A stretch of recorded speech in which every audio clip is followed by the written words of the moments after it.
Proseguimos la descripción de las patologías, en este caso ya puramente esofágicas, con el carcinoma de esófago. Habíamos ya mencionado anteriormente que la detección de procesos carcinomatosos esofágicos es la prioridad ante toda manifestación, aunque se presuma su naturaleza nada más que funcional, para evitar dar tiempo a la progresión de patologías que a nivel esofágico especialmente, y por la ubicación de este ducto en el compartimiento mediastinal y la vecindad con estructuras que entre todas la de mayor importancia constituye la vía respiratoria traqueobronquial, tiene entonces trascendencia de usar toda la artillería, digamos así, imagenológica para clasificar con tiempo la posibilidad de que se trate de un proceso carcinomatoso del esófago. El estudio de esta patología tiene nuevamente la radiología como un elemento importante tanto para el diagnóstico y hasta cierto punto con el estadiaje de extensión de la lesión, y complementariamente cuenta también en forma ya muy específica y de una altísima utilidad con con la ecografía intraluminal y la tomografía computarizada de la región en estudio, tanto para ir evaluando la, la profundización de la lesión en el espesor de la pared del esófago, como su posterior, digamos, desarrollo, su posterior invasión hacia estructuras anatómicas vecinas o al resto del compartimiento mediastinal, es decir, para el estadiaje y obviamente la planificación de la terapéutica que podría ser aplicada en estos casos. Sabemos que por las características de la mucosa esofágica, que constituye o está constituida por un epitelio plano estratificado, podríamos entonces deducir de que la mayoría de las neoplasias esofágicas están clasificadas como carcinomas escamosos, y el resto podrían considerarse como adenocarcinomas, pero cuando hablamos de esto estaríamos ya buscando el asiento de la lesión en el segmento esofágico distal y generalmente asociado a lo que conocemos como esófago de Barrett, que sería entonces ya la alteración del esófago, de la mucosografía del esófago distal, por un proceso de irritación crónica prolongada en el tiempo, como sería el reflujo gastroesofágico, o la invasión, digamos, metaplásica de la mucosa o de las características del relieve mucoso gástrico hacia el ducto esofágico distal, y el posterior desarrollo, digamos, en una característica francamente ya displásica del relieve interno esófago gástrico. Ya a este nivel sería eso. Generalmente son infiltrantes y ocasionan un estrechamiento de superficie irregular dentro de la luz esofágica, con alteraciones de característica variable en cuanto a la morfología de estas lesiones, pudiendo ser irregulares en su superficie, extendidas en dimensiones variables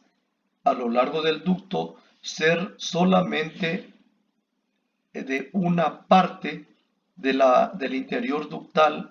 o extenderse en forma de una lesión anular, Así que son todas entonces manifestaciones imagenológicas que obviamente van trayendo manifestaciones también clínicas diferentes y molestias de características diferentes referidas por el paciente.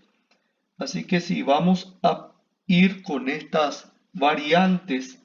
imagenológicas, podemos ver entonces formaciones polipoides o pseudopolipoides, serían en todo caso, ulceradas, relativamente planas con ulceración, varicosas, similares a varices con trayectos, digamos, del relieve mucoso totalmente ya alterado, atípico, de características epiginosas, totalmente ya diferente a la disposición en pliegues paralelos que habíamos mencionado como constituyente anatómico clásico del relieve mucoso esofágico,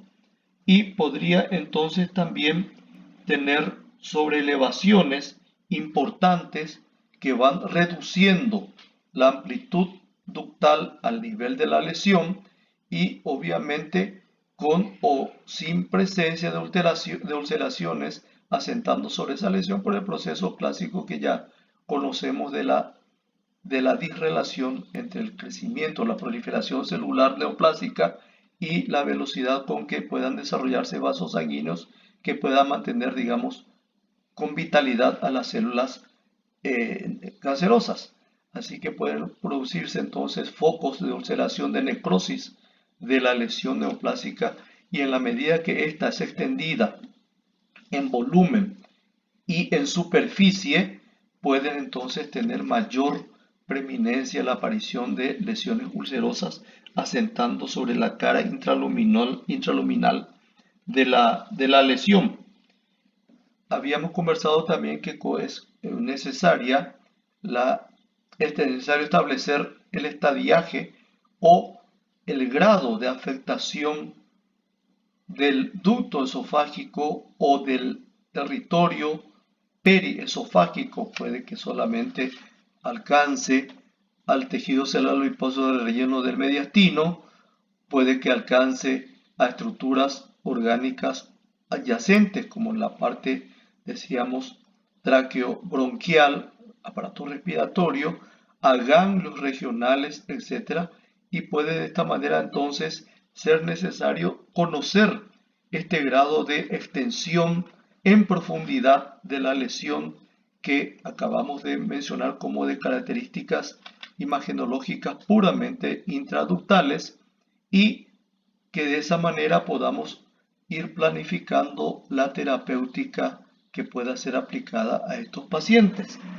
De esta manera entonces tendríamos que recurrir a otras modalidades de imágenes para que nos ayuden a este estadiaje, a esta evaluación del nivel de profundización de la lesión que estamos tratando de determinar. En ese plan de estudios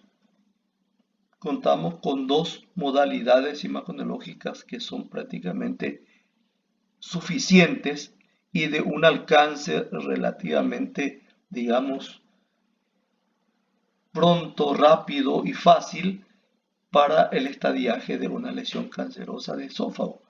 Una de ellas es la tomografía computarizada, que nos va a mostrar la lesión intraluminal, la profundización de esta lesión en el espesor de la pared del ducto esofágico y la presencia o no de afectación de estructuras ya periesofágicas, cualquiera sea la naturaleza de estas estructuras.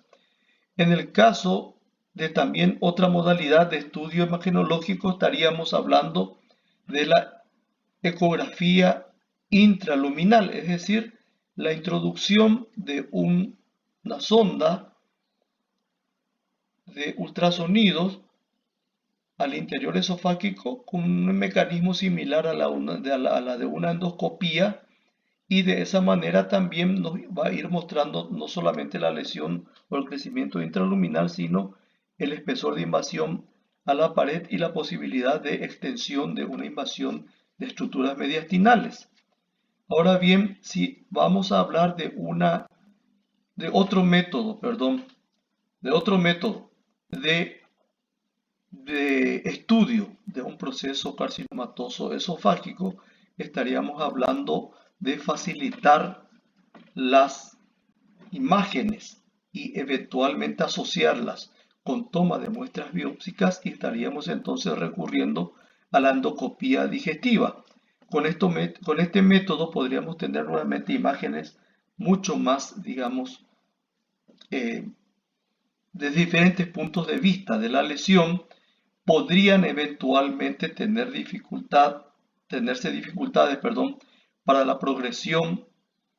anterógrada, vamos a decir así, del endoscopio cuando el proceso de crecimiento intraluminal es muy importante, pero ya nos daría la posibilidad de ver